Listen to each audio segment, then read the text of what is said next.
produce great acorns, think like an oak, not like an acorn. Think like the person you intend to become. Ask yourself, how would the person I'd like to be do the things I'm about to do? The acorn has three parts. It's got a stem, a cap, and a seed. And the stem represents its connection to the past. All the acorns, all the oaks that have ever existed in its line before are encoded in that transfer through that stem, the legacy into this acorn. The cap holds onto the seed until the seed's ready to grow on its own.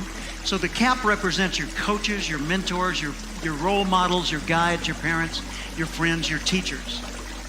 And when you're ready to grow on your own, the seed of that acorn holds not only your potential, but the potential of every future generation of acorns that will spring from that line. So let me ask a question. What kind of seed is in you?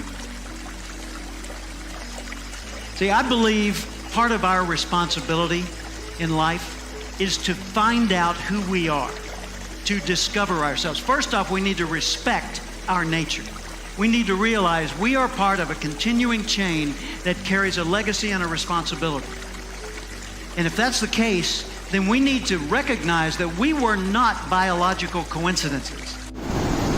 I believe there's a great creator, and I believe you were intentionally created for a myriad of purposes.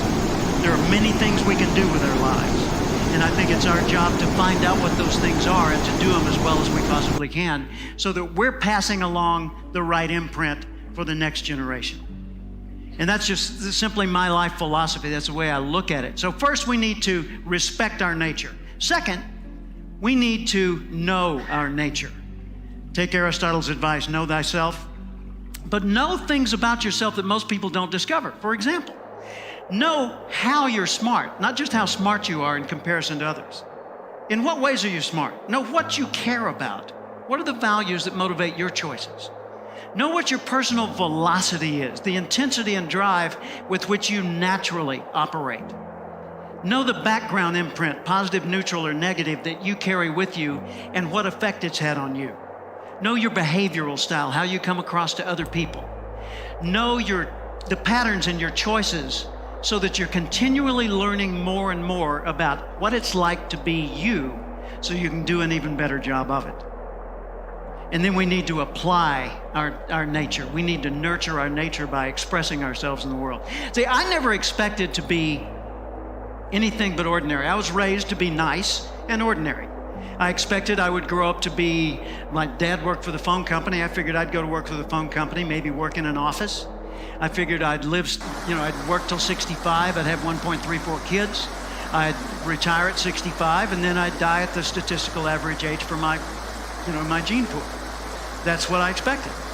Until one day in 1972, on the radio in the next room to mine, I heard a voice that changed everything. I was working for the Little Rock Housing Authority, Little Rock, Arkansas, Urban Renewal Agency.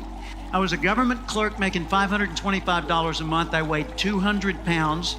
This is 148. I smoked 2 packs of cigarettes a day. I had never set a goal in my life. I didn't have a college degree and no money in the bank. I was newly married with a new baby at home, and I didn't expect much from life. And in the next room, I heard the voice of Earl Nightingale, known at the time as the Dean of Personal Motivation.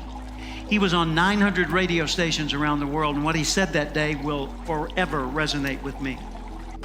He said, if you will spend 1 extra hour each day studying your chosen field, you'll be a national expert in that field in 5 years or less.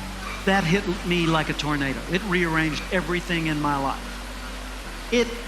I started doing the math. An hour extra a day, so let's say 5 days a week, 50 weeks a year, that's 1,250 hours over 5 years.